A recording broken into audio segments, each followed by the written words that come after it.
राजस्थान में एक बड़ी आबादी नौजवानों की है और उसमें भी रोजगार की महत्वाकांक्षा वाले नौजवानों की एक बड़ी संख्या है जो प्रतिभाशाली भी है और बहुत मेहनती और परिश्रमी भी है।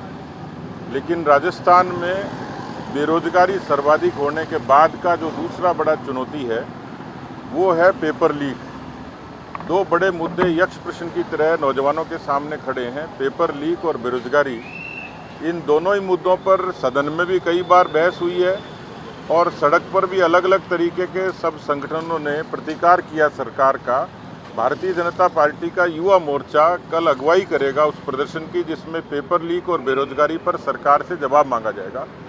कोशिश ये है कि जयपुर के संभाग के और आसपास के विधानसभाओं में फोकस किया है। 19 विधानसभा जयपुर के और निकटवर्ती 55 कुल मिलाकर विधानसभा, जिससे बड़ी संख्या में हर तबके का 36 कौम का नौजवान आएगा और इस पेपर लीक पर सरकार को जगाने का, सरकार से मांग करने का और सरकार को प्रतिकार करने का काम करेगा।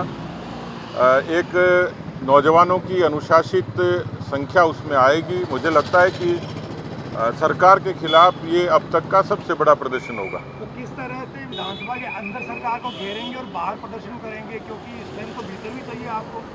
देखिए, क्योंकि सदन में तो खैर चर्चा काफ़ी बार हुई है, बजट के भाषण के दौरान भी हुई है, राज्यपाल के अभिभाषण के दौरान भी इस पर फोकस रहा ही है। सदन में भी जो हमारे विधायक है मुखर होकर इस पर बात कहेंगे और बाहर हम लोग इस काम के लिए लड़ेंगे। ये जो सरकार है ये मुआवजे के अंदर सत्ता पार्टी के विधायक है, उन्होंने ही आरोप लगाया कि कन्हैया लाल के लिए तो 50 लाख दे दिए, दोनों बच्चों को नौकरी दे दी और आर्थिका के अंदर है वो इसका कम मुआवजा दिया। देखिए, इस तरीके का मैं तो अब उनका आरोप है तो उस पर तो मैं क्या कहूँगा, लेकिन जो इस तरीके की घटनाओं के बाद में जब कोई मुआवजे की बात आती है तो सरकार को तय करना होता है कि सरकार उस पर किस तरीके से संज्ञान लेती है, कैसे सरकार उस पर अपना पक्ष रखती है और किस तरीके से जो पीड़ित लोग हैं उनको सहायता देती है। तो ये तो सरकार का अपना नज़रिया है, इसलिए मुझे कहीं नहीं लगता कि इसमें कोई अपीजमेंट जैसी बात है। सरकार 27% रिजर्वेशन की डिमांड कर रही है, आप क्या मानते हैं, गुंजाइश है ओबीसी की मांग जायज़ है? देखिए, क्योंकि हम लोग पार्टी के अनुशासन की और रीति नीति की मर्यादा से बंधे हुए हैं। पार्टी के फोरम पे आरक्षण के बारे में पार्टी की राय क्या, इसके बारे में कोई चर्चा हमारी हुई नहीं है। पब्लिक डोमेन में सामाजिक संगठनों की तरफ से इस तरीके की मांग उठती रही है, लेकिन उस मांग पर पार्टी का क्या पक्ष है इस पर हमारी चर्चा नहीं हुई। एक तरफ सरकार कहती है कि शहीदों को सम्मान, नमन और घोषणाएं भी कराते हैं मंत्री, और दूसरी तरफ शहीद वीरांगनाएं यहाँ 4 दिन से धरने पर बैठी हुई है।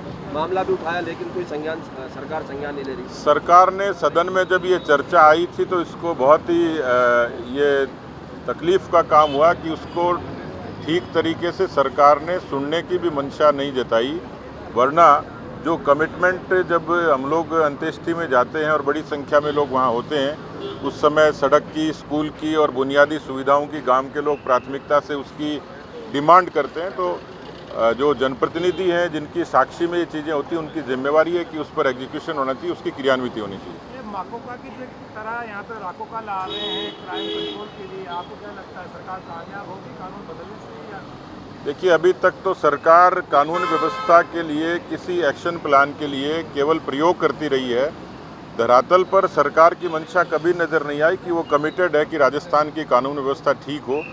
और हम भरोसा कैसे करें कि जब केवल बजट में आपने 3% का प्रावधान किया राजस्थान की पुलिसिंग के लिए, इसलिए उस सरकार से क्या उम्मीद करें कि राजस्थान की कानून व्यवस्था को ठीक करने के लिए वो पूरे तरीके से प्रतिबद्ध है।